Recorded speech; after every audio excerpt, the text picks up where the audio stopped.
After a 3-day road trip from Portland, Oregon to Lake Havasu City, Arizona, 1,700-mile journey, we found a great boondocking spot.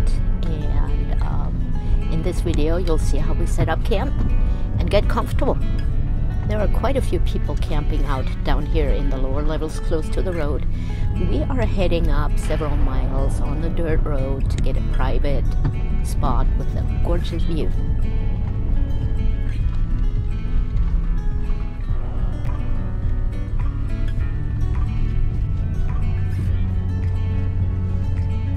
And here we are.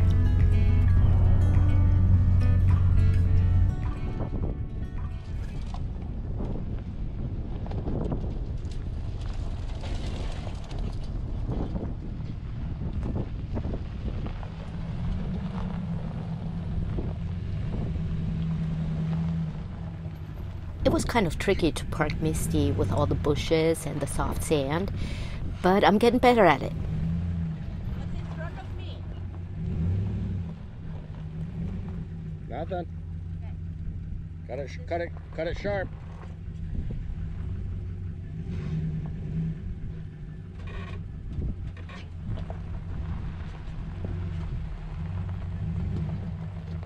As sharp as I can.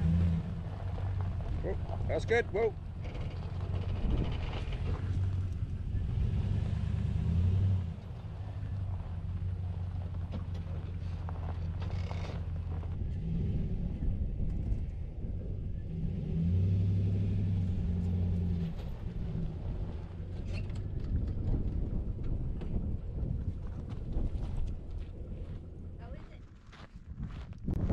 We parked just far enough apart to fit my gazebo in between our campers. Now look at this view.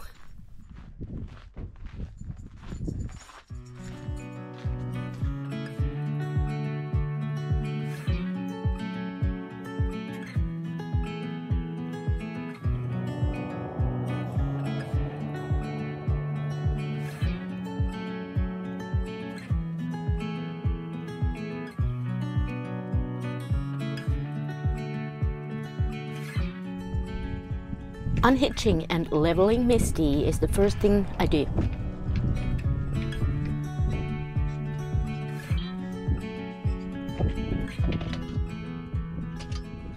If I stay for longer than a day or two, I do use my jacks to stabilize Misty a little bit better.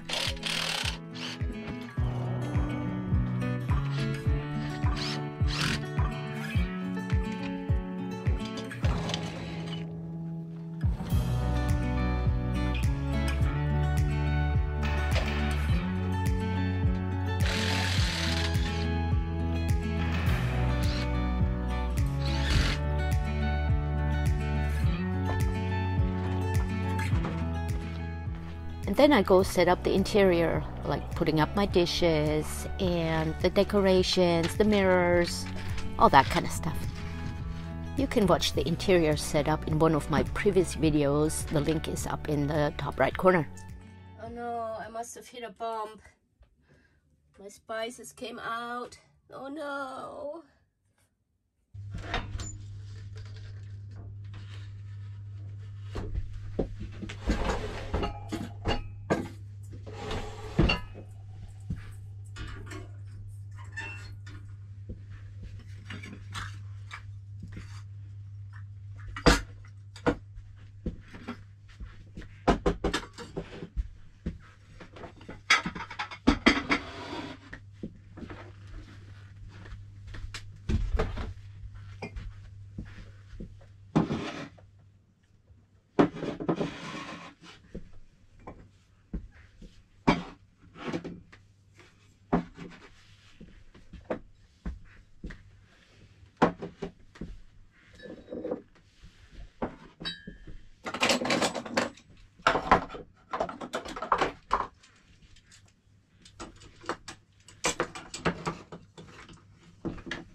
With the sudden strong wind gusts around here, we need to make sure that the gazebo is secured.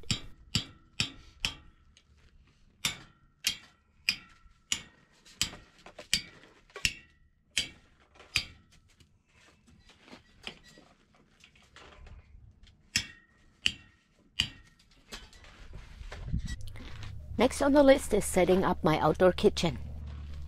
I do a lot of cooking and baking, and I really don't want the oils inside Misty, so I prefer to cook outside. The setup with the CampChef works really well for me. There's a link in the description below.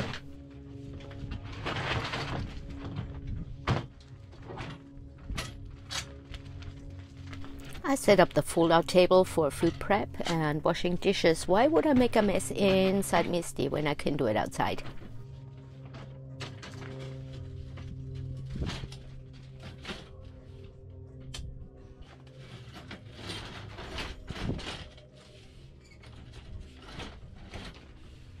All right, we're gonna head over to Gary's site. He's gonna explain to us how to set up a mobile solar system for camping. And let's see how he does it.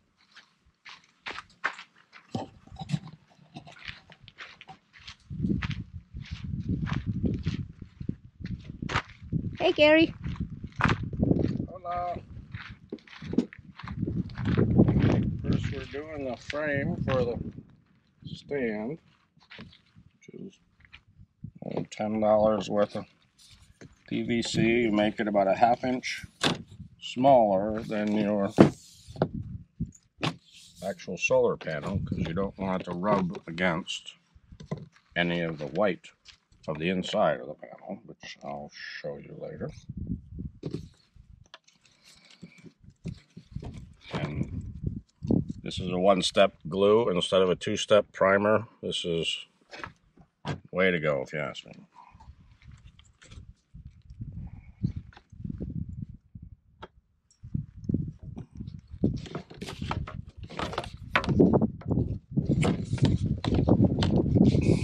Always give it a little twist so the glue spreads.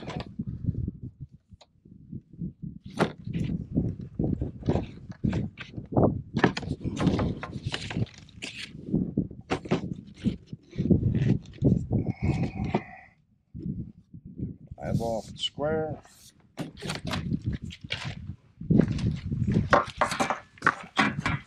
And as you can see, it's just a little bit smaller in the frame. You don't want it rubbing. Do not touch this white. And then it's just a couple zip ties.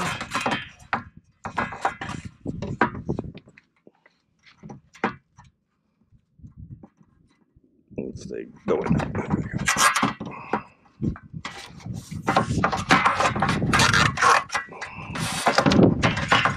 Center it.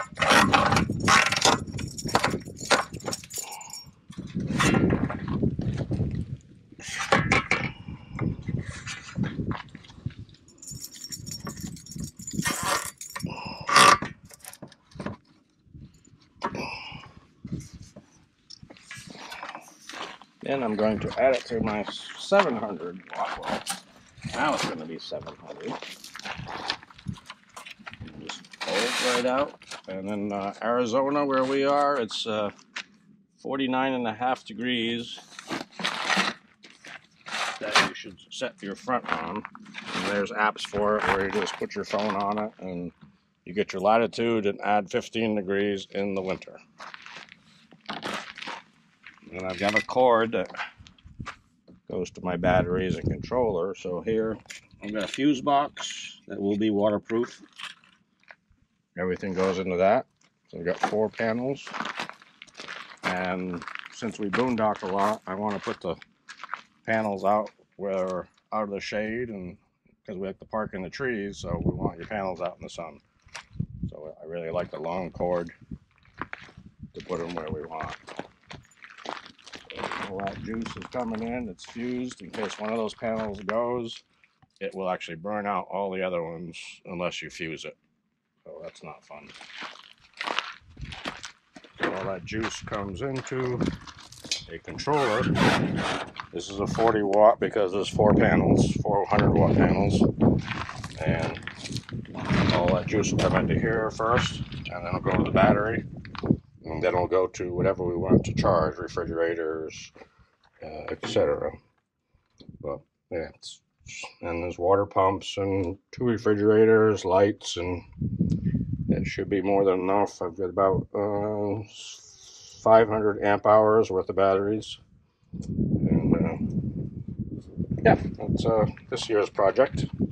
Been doing it about 4 years now, and it's working just fine. In this climate and setting, and since we're staying for a little bit, I want to make a comfortable outdoor living area, which includes raking up the big rocks, flattening the area a little bit, and then putting a outdoor carpet down.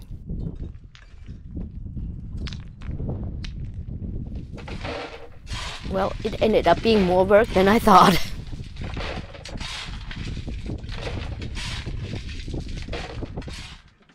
In the meantime, Gary is working on our 12-volt electrical setup. This is going to the heater that I've hidden underneath the counter. 12 volts. And the other heater is in this side. So we can do propane or 12 volt. This wire load going down underneath and all the way to the battery bank. Now it is.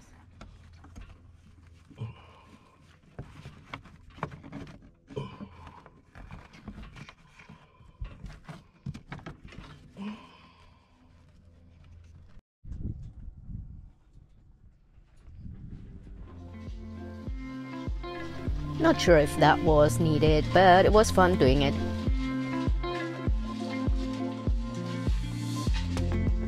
Well, we'll speed it up a little.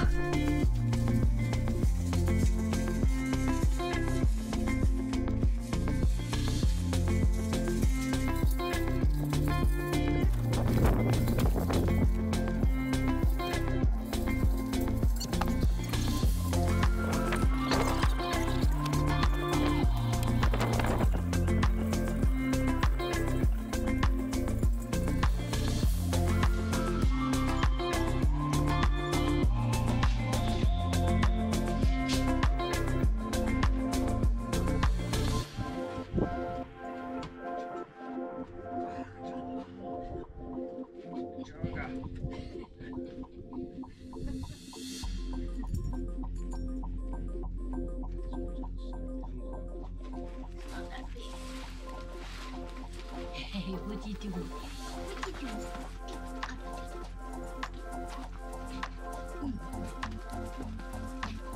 No. No.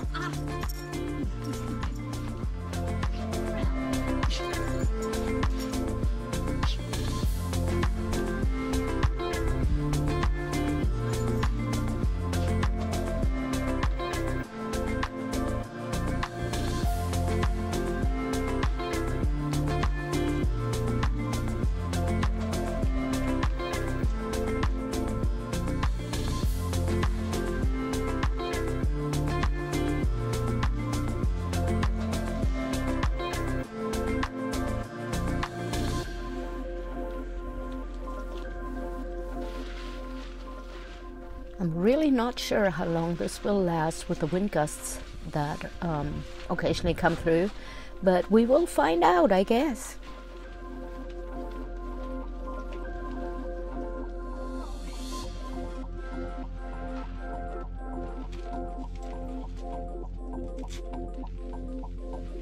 I'm too short.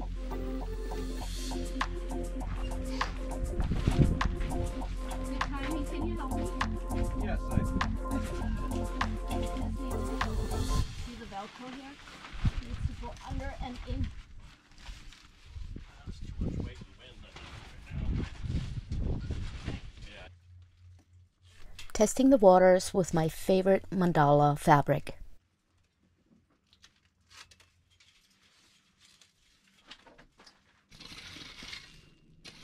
And more raking so we can walk barefoot.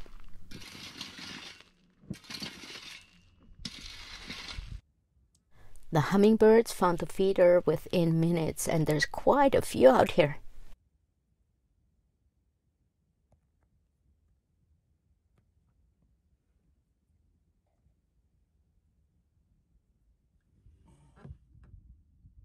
Here Gary's working on hooking up my fridge to the solar system.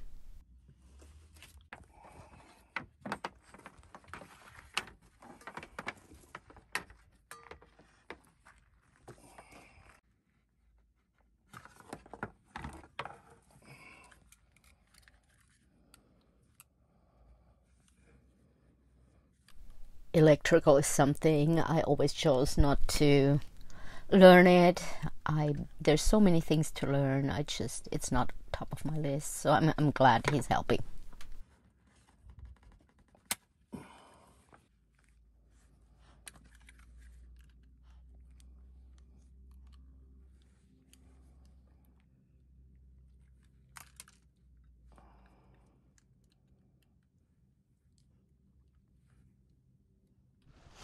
Here is to preparing my first Thanksgiving turkey dinner while boondocking. I usually separate the skin from the meat so I can spice it inside, not on top of the skin. I made a marinade out of olive oil, garlic, rosemary, basil, salt, pepper, and a little bit of crushed peppers. And I rub it into the meat under the skin. Of course, it would have been tough to fit a full turkey into my CampChef, so I bought a turkey breast on the rib cage. It just doesn't have the wings and the thighs, and it is plenty of food for us for several days.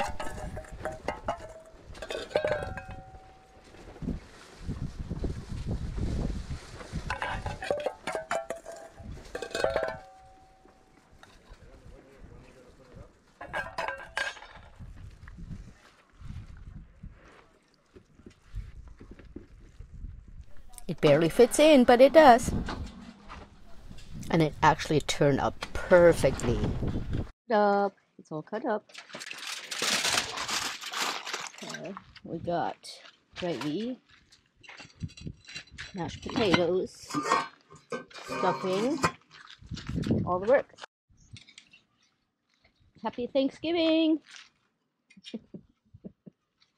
Very happy. Thank you so much for watching, and stay tuned for more. In the next episode we will head out to Scottsdale for the Tiny Fest Southwest.